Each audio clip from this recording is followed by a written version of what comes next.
Bonjour et bienvenue.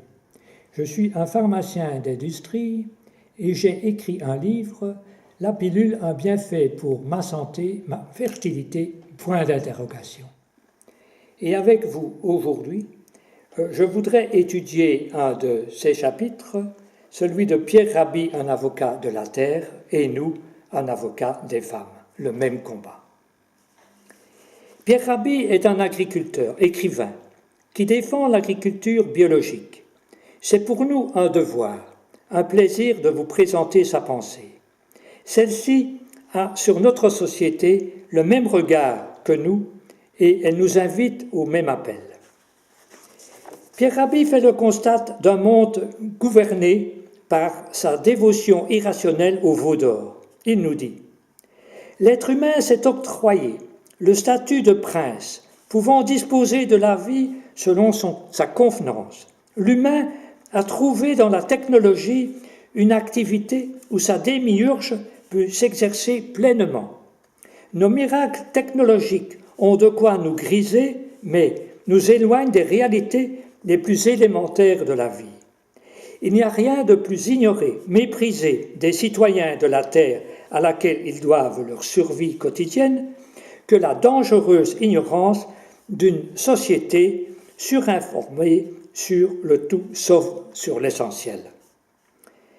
Ceci fait écho aux firmes pharmaceutiques qui donnent la priorité à l'actionnariat plutôt qu'à la santé, à une médecine qui se veut maître de la vie, démiurge, à l'ignorance des femmes concernant leur physiologie. Pierre Rabhi nous dit encore « Le progrès essentiellement technique a contribué au chaos, même à la fragmentation d'une réalité de nature unitaire. La fragmentation dans le domaine matériel est le reflet de la fragmentation en des lieux subtils de la psyché humaine. »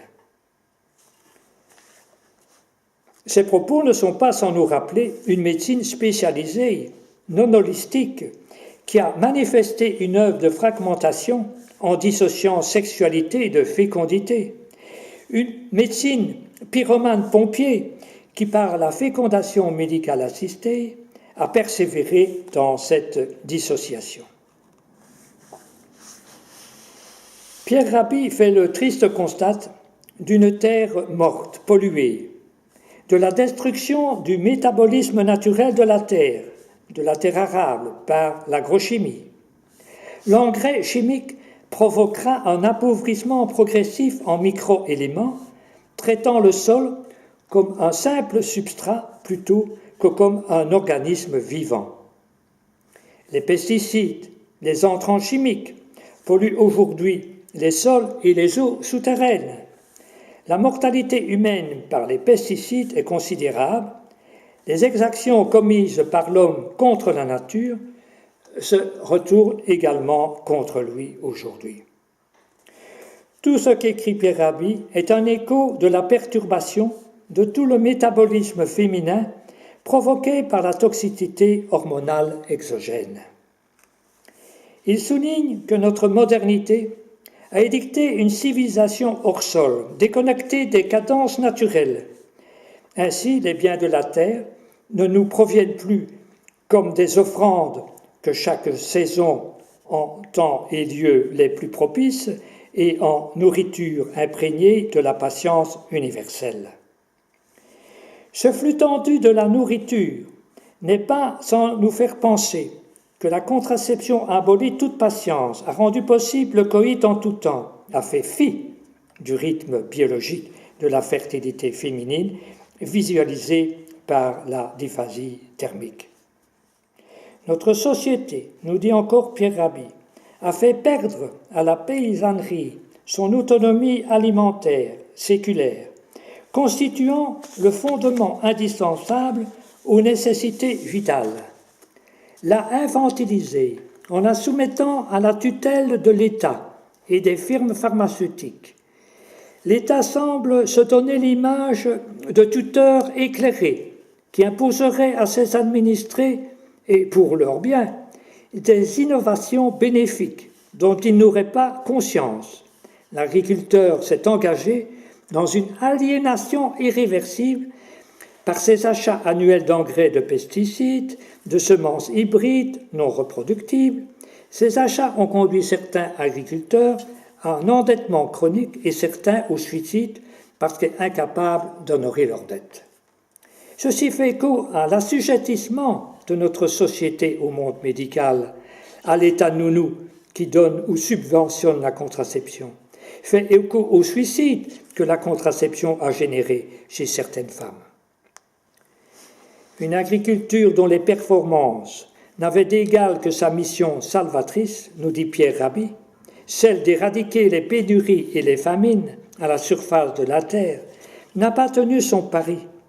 Force est de constater que les famines sont toujours là, dans les pays qui se développent, alors que chez nous, par les excédents alimentaires générés par les performances de l'agriculture, on produit une nourriture surabondante, frelatée, manipulée et polluée. La nourriture, faite pour entretenir la vie, est en train de la détruire. Il n'est plus de place à l'art de s'alimenter et de prendre soin de ce don magnifique que la nature a fait à notre conscience et que nous appelons notre corps. Nous négligeons ainsi ce bien suprême qui a nom de santé. Tout cela nous fait évidemment penser à la contraception qui au départ avait pour mission prétentieuse, salvatrice, d'éradiquer les avortements, ce qui n'a pas été réalisé, de protéger la fertilité par un soi-disant repos des ovaires, ce qui en fait n'a pu qu'entraîner hypofertilité, stérilité et mauvaise santé de la femme. Quel sera le remède? D'où viendra notre salut? Notre libération viendra de nous-mêmes, nous dit Pierre Rabhi. Ce monde peut être sauvé parce que nous recelons de plus beau la compassion, le partage, la modération, l'équité, la générosité, le respect de la vie sous toutes ses formes. Cette beauté-là est la seule capable de sauver le monde, car elle se nourrit de ce flux mystérieux, d'une puissance constructive que rien ne peut égaler et que nous appelons l'amour. Et Pierre Rabhi, l'amour avec un grand A. Face au toujours plus, Pierre Rabhi nous invite à la sobriété heureuse, qui est un choix conscient, inspiré par la raison. Elle est un art et une éthique de vie, source de satisfaction et de bien-être profond.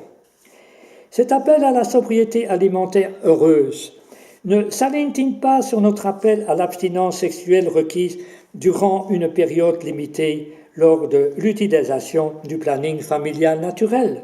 Point d'interrogation. Peut-on rapprocher la tempérance alimentaire de la chasteté? Telle est la question posée en mai 2012 lors de l'émission radiophonique mensuelle de la mission Agrobiosciences à Daniel Hervieux-Léger, sociologue des religions. Pour cette dernière, le rapprochement avec la chasteté s'impose effectivement, car avec la frugalité, ce sont deux grandes dimensions de l'ascèse qui renvoient d'ailleurs à la même logique, la maîtrise des pulsions sexuelles ou celle des pulsions gourmandes, ce qui ne signifie pas nécessairement l'abstention, mais le contrôle, ouvre à l'homme la possibilité de s'intéresser à d'autres choses que la jouissance la plus immédiate. En sa lettre Laudato Si du mois de juin 2015, le pape François, comme Pierre Rabhi, fait aussi un appel à la solidarité, à une sobriété joyeuse, ainsi qu'à une véritable écologie humaine, quand il nous dit « L'acceptation de son propre corps comme don de Dieu est nécessaire pour accueillir et accepter le monde tout entier comme un don du Père et la maison commune, tandis qu'une logique de domination de son propre corps devient une logique parfois subtile de domination sur la création. Apprendre à recevoir son propre corps et en prendre soin et en respecter les significations est essentiel pour une vraie écologie humaine. » Laissons le dernier mot à Pierre Rabhi, qui termine son livre manifeste pour la terre et l'humanisme en rend hommage à la femme au féminin qui est au cœur du changement. La subordination du féminin à un monde masculin outrancier et violent demeure le grand handicap à l'évolution positive du genre humain. Les femmes sont plus enclines à protéger la vie qu'à la détruire. Il nous faut rendre hommage aux femmes gardiennes de la vie et écouter la femme qui existe en chacun d'entre nous. Merci pour votre attention. Et si vous voulez en savoir plus, chères auditrices, je vous conseille de visiter, de cliquer sur mon site lapiluleenkestion.be.